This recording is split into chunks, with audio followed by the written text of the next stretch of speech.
today we have our annual CIO, CTO Forum, and the purpose of this is to recognize the great technology initiatives that are going on in the state of Louisiana. So we have leaders throughout the state of Louisiana who have come to New Orleans to talk about technology and innovation and how Louisiana is leading the way from a technology perspective. The people in Louisiana need to understand how technology has come, how far we've come over the last 5 years.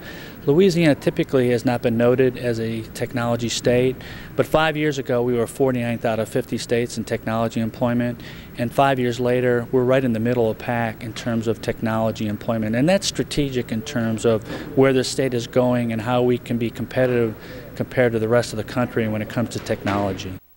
This event here is one of my favorite events because we get to learn about some things that you may not be aware of what's going on in each one of these strategic industries that our panelists are going to be talking about today.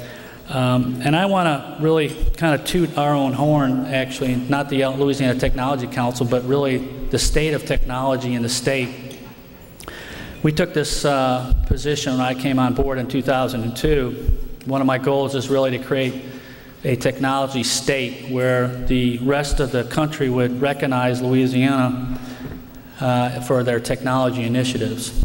It's been a challenge, but you have to start somewhere, and we've come a long way when it comes to technology. 5 years ago, Louisiana was ranked 49th out of 50 states in technology. I will tell you that 5 years later, we're right in the middle of the pack when it comes to technology.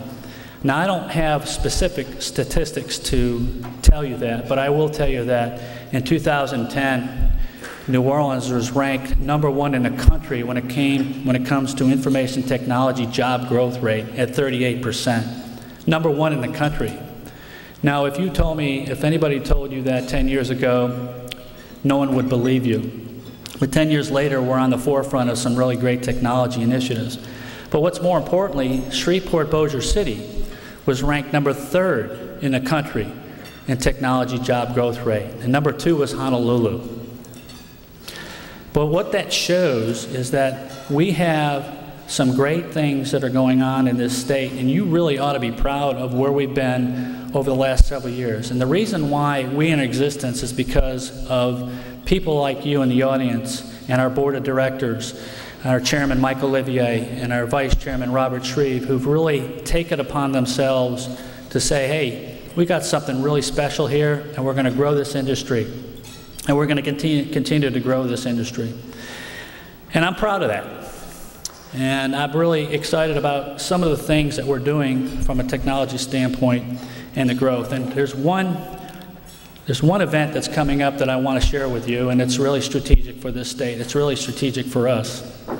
And that's the Small Business Innovation and Research National Conference that's coming to Louisiana on November 6th to the 9th. We were asked to be the host organization of that. This conference has never been in Louisiana. I have to give credit to Roy Keller and LSU for lobbying for that event, but they need an organization that could take it over and drive it. Now, why is that important? The reason why it's important is because we have opportunity to sell our state on the great technology credits and the incentives to do business in Louisiana.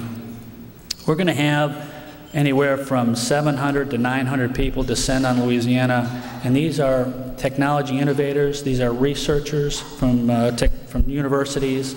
We have venture capital people coming here.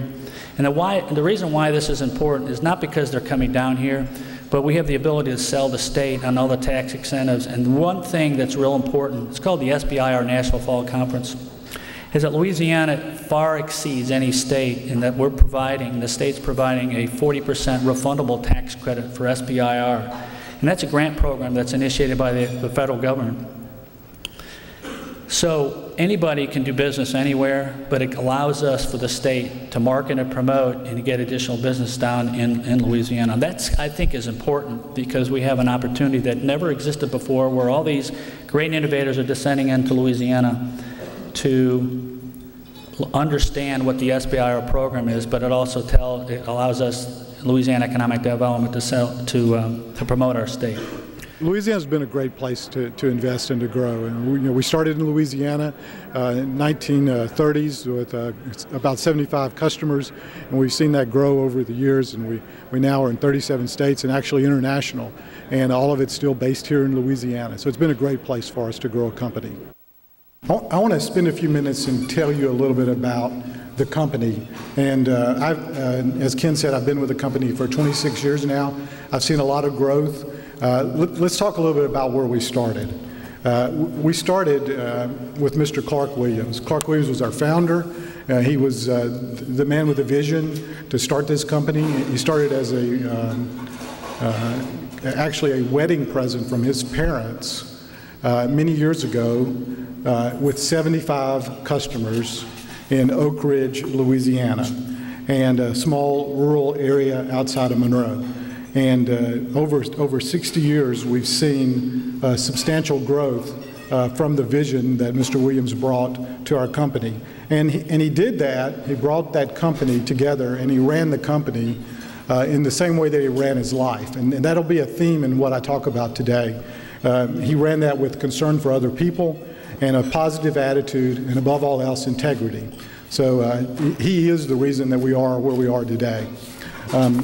And if you look at where we are, let's start with where we came from. In 1930, as I mentioned earlier, he had 75 paid subscribers. We went public in 1978, and we've acquired companies ever since. I've been with that company since 1985. I've been fortunate to be a part of over 15 acquisitions. And every one of them has been different. Some of those have been wireline phone companies. Sometimes they've been ISPs. It's been a great opportunity. You see some of the highlights here. We acquired PTI in 1997. We acquired Embark, and I had the opportunity to speak to this group a couple of years ago. It was right when we announced that acquisition. We acquired more recently Quest, and then most recently we acquired Savvis, a cloud and hosting based company. So if you look at the map of where we were in 1971 versus where we are today, a significant growth story. A story of merger and acquisition, but also a story of taking that culture and really replicating it throughout our service area, and that's grown to be a national footprint and even international with our most recent acquisitions. But I'll start by talking a little bit about mobile devices. And so if you look at mobile devices, they're everywhere. So we as a company certainly sell wireless services. We enable companies that are in the wireless business to be successful. You may have heard of the term fiber to the cell. So cell sites do not operate in and of themselves. And people think of wireless as being ubiquitous, and that's true, but almost every wireless call, unless you're on the same cell site, goes through a wireline service. In a lot of cases, that's fiber. We have the opportunity to provide that to thousands of cell sites throughout the company, throughout the country. And these devices are very popular devices, right? And they're everywhere. And it used to be that new technology, consumer technology, came in through the IT organization. And it was almost a backdoor type deal. But today I can tell you that new technology, especially consumer technology like iPhones and iPads and BlackBerries, they come in everywhere, including through the boardroom. And people walk in as board members and say, I want that on my iPad. How can you guys help me do that? So it's a fact of life. We have to embrace that as IT professionals, and we've done that and tried to create a balanced approach, balanced by providing the convenience of mobility, but at the same time understand there's a security aspect and a risk that you want to be sure you address as a company. And it's a great challenge, but it's also something that we believe provides a lot of value to our customers as we move forward, and great opportunities even for a company that's still largely wireline based. Let's talk about some of those challenges that we have and how technology can help us with those. When you talk about taking companies and putting them together, you're challenged with acquisition and integration activities, and IT has to lead in those areas. So you're also asked to consolidate to a single set of platforms, and the business will come to you and say, we need more automation. At the same time, you're trying to realize synergies. So it's a balancing act, but it's a huge part of what we do today, and it's also a part of what has allowed us to be successful. as a company. So when you do these types of mergers, you see very different environments, and you have to try to bring those together. I like to say that we have just about one of every single platform and technology in place. We've acquired those over the years. Some cases they were compatible technologies, in a lot of cases they weren't, and we have got an opportunity to see just about everything that exists out there today. And our job is to keep it all working and also generate value for the business in order to do that. More difficult, perhaps, is the opportunity to take diverse work locations and cultures and bring those together. And as you bring an organization together, you have to go back and reevaluate the people that are in the organization. How do you bring those people together? How do you put them in the right position in order for them to be successful in the new organization and the go-forward organization? I've worn a lot of hats in my 26 years with the company. I started as a developer. I did systems administration. I did DBA work. I did hardware support operations, started our ISP, had 10 years as chief technical officer, and now in my role as CIO. So lots of different opportunities to see different roles in IT. And it's a challenge to every individual in our organization to say, grow and see this as a growth opportunity. But people typically don't do that. They see it as change, and people are resistant to change. But the message we have for them is embrace change, go out, and use this as an opportunity to further your career and your skill set. And if you do that, then you're going to find lifetime employment, lifetime value. The message is really about technology inside of the state of Louisiana and being able to grow positions here in the companies that we're growing. Schumacher Group's based out of Lafayette, Louisiana, and before the end of the year we'll be adding 30 additional IT positions to create the team of about 80 individuals, and over the next 5 years we'll be adding 500 positions inside of the state of Louisiana. What's greatest is that I landed, and I'm blessed to work at an organization called the Schumacher Group. And many of you are probably sitting there going, I don't know who they are. I know who CentryLink is. I know who the Shaw Group is. The Schumacher Group is a medical services company, and we're best known for the management of physician practices across the country. So if you walk into an emergency department or into a hospital to go to an emergency department, you're probably going to encounter an outsourced physician practice inside of that. So that's one of the problems with our healthcare systems, is that you're going to get a bill from all these different physician practices and all the lab companies and all of those. We manage 200 of those physician practices across the country. We were founded in 1994. We're headquartered out of Lafayette, Louisiana. We've had 100% organic growth inside of the emergency medicine arena and hospital medicine arena. We just completed our first acquisition of a company in Picayune, Mississippi a couple of weeks ago, and it's a company called Wellness Works. But essentially, we've grown to 1,200 full-time employees. We have about 3,000 physicians that are associated with us, all independently contracted with us. And today, we're bringing up 3 new service lines. So we're essentially still a startup company because we're starting 3 new service lines or 3 new businesses from the ground up. And it would literally take me 30 minutes to explain what those service lines are. So I'm going to zero more into the fact that I love my job, because every day I wake up, I get to go into work knowing that our company impacts 4 million patients at their time of need when it comes to emergency medical services. And then we're just over $500 million. When Dr. Schumacher hired me to come into the organization 6 years ago, he said, I'm this size organization, and I want to be double the revenue and double the patients, and I want to do that every 5 years for the organization. And the only way to do that is through information technology. So since I've joined the company, you can see that we've got multiple offices across the region, still maintaining our headquarters in Lafayette. Again, global delivery centers in Mumbai, Bangalore, Hyderabad, and Chennai, and then our addition of Picayune, Mississippi. So that you can imagine delivering technology solutions to all of these different environments and cultures, the challenges that it presents itself. As I mentioned, in being headquartered in Lafayette, we have approximately 43 practices that are just in the state of Louisiana. So we see approximately 40% of the market of all patients that go into an emergency department inside of the state. 384 employees in Louisiana, 280 employees in Lafayette, and 430 independently contracted physicians. 3 weeks ago, we had the honor of having Governor Jindal come and meet with us, and he presented that what we have done is we've committed to creating 600 new positions in the state of Louisiana. So before the end of this year, I'll take a 50-person IT staff that I have, and we'll grow that to 80 individuals, and then we'll be adding, inside of information technology, 3 to 4 positions inside of the organization. What's important to understand on the way that we view technology is it's very much a strategy decision or a strategy solution inside of our organization.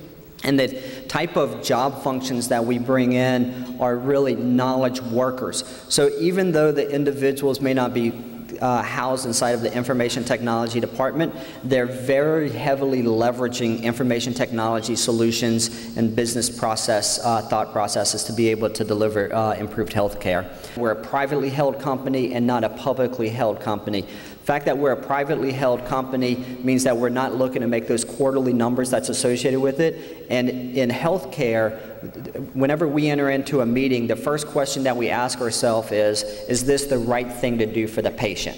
And then we work backwards from if it's the right thing to do for the patient. So you have to be strong mission driven inside of the organization.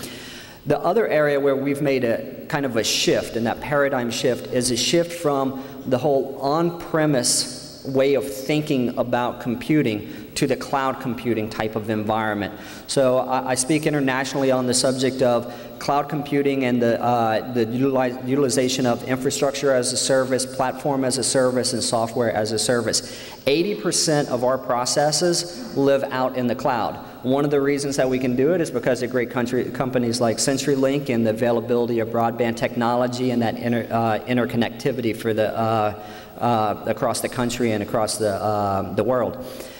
We're able to, one of the things that have also set us unique is not only are we able to bring up these services that are out there in a cloud environment, we're also still leveraging our on-premise solutions that are out there in a hybrid. So we've created this hybrid infrastructure of leveraging best of breed inside of a data center environment, best of breed inside of a cloud environment, and creating that so that the user experience is one of which they're able to get the data in real time, and we're able to quickly grow the company. And part of the reason why we've really grasped software as service as a solution is if I need to add an additional 100 employees tomorrow, I just turn on the licenses and I don't have to deal with all the provisioning of servers and those type of things. Additionally, one of the processes for us, or how we made our decisions to go into the cloud, were actually an event that happened here in New Orleans primarily, and that was Hurricane Katrina. That was the time that I was starting over at Schumacher Group, and then what happened right after Hurricane Katrina was Hurricane Rita. Well, if you look at the state of Louisiana's map, Lafayette's right in the middle of those two storm systems, and what we recognized was the susceptibility of our data center environment. Also was coming into a culture of anything other than Microsoft was the wrong thing to do, so a closed-minded approach to looking at technology. I'm a believer that all technology is disposable, that they came into a culture of a build it before you buy it type of environment. We lacked a project management discipline, and we really were that controlling IT entity that was out there with a strong prejudice to just a data center type of environment. What ended up happening was I drove a change management in the organization. It wasn't a fun experience. I actually experienced 80% turnover of the IT staff. What was happening was the IT staff was not properly aligned with what the business objectives of the organization was. And I still remember walking into Dr. Schumacher's office and asking him, do you want to be a software development company or do you want to be an ED services management organization? Obviously, ED services management organization won. So that's when we were able to start leveraging third-party consulting, software service solutions, those type of things. Again, Hurricane Katrina and Rita hit at the same time, so it started pushing us to move more and more services off into the cloud. And what happened was we started with one product and we found the benefit from being able to do that and how quickly we were able to develop. Today, I wouldn't say, I believe that people would tell me that I have a prejudice against cloud-based solutions, but anytime we're doing a product selection, we bring on-premise-based solutions and cloud-based solutions to the table, and 9 times out of 10, the cloud-based solution wins, and it's because it's the time to market, and it's also the amount of resources that it takes to manage and maintain that particular product. So over the years, we've essentially have grown to where we're spending about $20 million invested in technology on an annual basis, viewed as a strategy solution. So what you're seeing here is a mashup between Google, Salesforce.com, National Weather Service, and where we're able to plot out when a hurricane's coming, which of our facilities are going to be impacted by those by that particular storm. We've taken this particular solution that we wrote, of which we write in real time during a disaster. We've applied it to the swine flu outbreak, and we've also applied it to the floods which most recently occurred. And the only time that we do development on this is in the midst of a disaster. And what happens is we sit down and listen to the operators as they're responding to that disaster, and we do agile development in real time during that crisis. What IT professionals bring to the table is how do you apply that tool to meet a business need? The number one challenge that I as a CIO face from vendors that come in and visit with us is they don't want to hear what our business problems are. They only want to push what their products are to us before listening to what our business needs are that come into place. So as we continue to grow that economy in the state of Louisiana, we have an amazing opportunity to reach out and better align the technology companies that are starting up and continuing to grow, and align those with identifying what the business problem is so that we can deliver higher value of services and continue to grow companies in Louisiana. Thank you. The message for me is really to kind of give an overview of the challenges that we face in the current business environment that we're all facing, from an economic effect on the technology sector at Shaw, as well as the effect on current trends in the technology space that are evolving today that will affect our business as we know it today, and really the future of where we're heading as a company and from an investment perspective. We're an AEC firm focused on engineering and construction. Specifically, a lot more diversified. Our business is more of an industrial in nature, so our IT organization traditionally is more of a support function. We do have a strategic focus, but in a lot of our cases, there's a lot of pressure to take a little bit different of approach, especially from the Schumacher Group. The bottom line is Shaw Group is a Fortune 500 company, not quite as aggressive growth pattern as our fellow Fortune 500 member here, but we are focused on, we are about a 27,000 employee company with $7 billion in revenue, focused on the power, E&C, fabrication, manufacturing, and environmental infrastructure business. We're a global company. We have about 131 locations around the world, which offers a very different, diverse set of challenges when dealing with technology and some of the initiatives that we have. Our group, so we're architected into organized into 4 segments: power, energy and chemicals, fabrication, and environmental. Our environmental segment is primarily a government-faced segment. We do about 80% of that business is focused on government work, DOE. Our fabrication and manufacturing is where the company has its roots. We started here in Louisiana in 1987 and grew the business to where it is today. As you see, in 1987, Mr. Bernhard formed the company out of Lawrence, South Carolina, through a set of acquisitions, and our rapid growth through 2006 shows where we are today at roughly $7 billion. I've been with the company about 16 years, so I joined kind of in the early days of this growth, and as you can see, the challenges with acquisitions and integrations. Some of the challenges that Shaw is facing today is globalization of our business. The implications that has on our overall IT organization and portfolio is a massive state of growth that we currently deal with on a daily basis. The mobile workforce, the mobility challenges, the influence of the iPhone, as well as the iPads and other consumer technologies, of course, challenge the security and a lot of the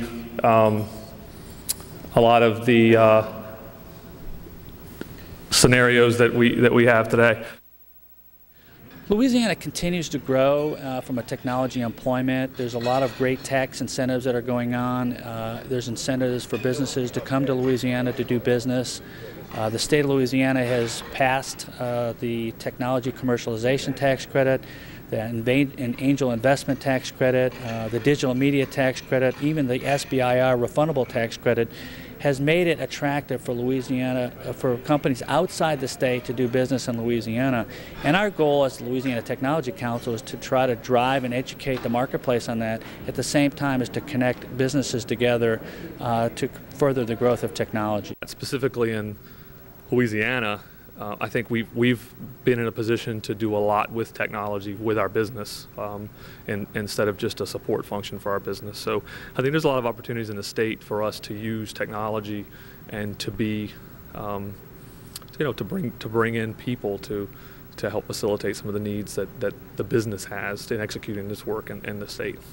Our main mission at the Tech Council is really to educate the marketplace and the technology assets that we have. And when people learn more and more about what's going on and from a technology perspective, they have a better understanding and their perception of Louisiana technology not going together changes.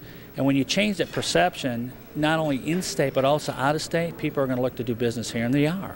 My work with LTC and what I hope to see is that we make Louisiana the single most aggressive and the single most advanced state in its use of technology in the K-12 education. It not only will save us money, which I believe it will, it'll help our kids learn and help prepare them for the jobs of the 21st century. In order for the Louisiana technology industry to grow, I think people need to be more involved with the Louisiana Technology Council, because we bring people together, we network them, we educate on the technologies that are going on in the state. And so by joining us, people are going to grow their business and they're going to get more out of it, and then they're going to learn about other things that are going on in the state that they can engage in. So I think people need to visit our website at ltc-la.org, look at what we have to offer, and then get engaged, and we can help them grow their business.